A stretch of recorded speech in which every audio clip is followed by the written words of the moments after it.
those notes need to be kept in the student's folder?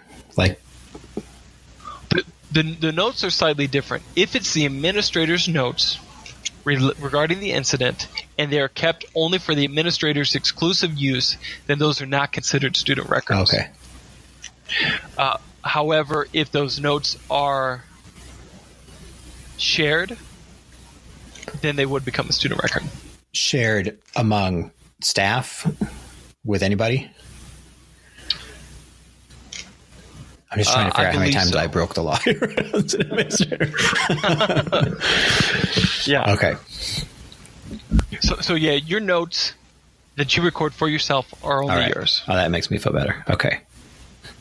All right. So just like I asked you before at the teacher level about, what you wanted the biggest takeaway to be, if you could tell administrators one thing about bullying and everything we've talked about today, what would that be? And we've talked about a lot here. We have covered a lot of ground in our hour for sure, Matt. I would say a couple different things.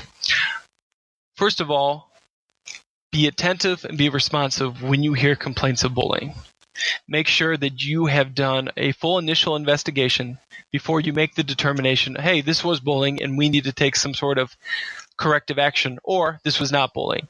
And just like with the teachers, make sure that you document what you looked at and how you made that determination.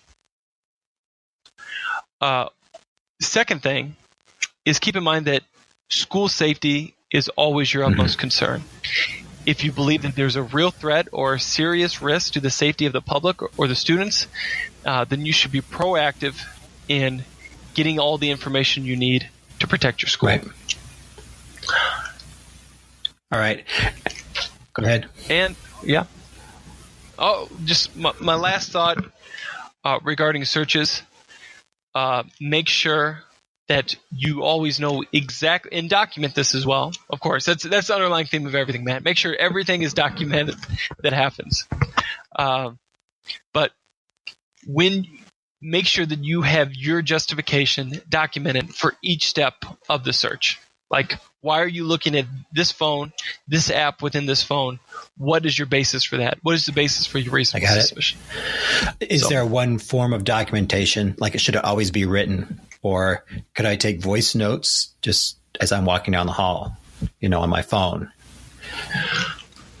I would just have them in a way that works best for you, that they're available to you if they ever need to be referenced again. Okay. And whatever you're comfortable with, I think should be fine. Keeping them on your personal phone is not a problem? As long as you're willing to give them over, I guess, if an investigation goes further. Yeah. Places where they're safe and secure can't be shared with other students. Because, again, if they're shared, if they get beyond the administrator, then they would be a student record. So make sure you keep them for your individual use there. All right. Yeah. This has been great, Chad. I appreciate your time. I've learned a lot. I know I'm going to be mulling this over for quite a while, all of this information that, this is probably the second or third time I've heard this, and I learn new things every time I talk to you. So that's great. Great. So, thank you for your time. I really appreciate it. And how can people get a hold of you? Like if people want to work with you or your law firm, how can they go about doing that? Sure. So I'm a lawyer at the firm Keeney. We have offices in Edwardsville, Illinois, and Clayton, Missouri. My email address is cwatkins, CWATKINS, at tuithkeeney.com. Tuithkeeney is TUETHKEENEY.com. My phone number is 618-307-2015. And if you don't remember that, then you can Google Chad Watkins, Tuithkeeney, and you'll be able to find me.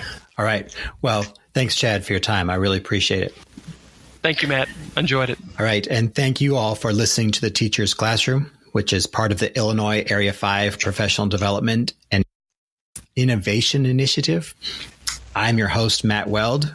Please subscribe and share today's episode with your colleagues.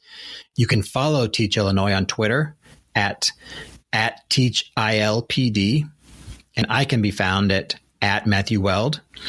You can find and subscribe to the Teacher's Classroom on iTunes, SoundCloud, and Stitcher, and you can also find it on your favorite podcast apps.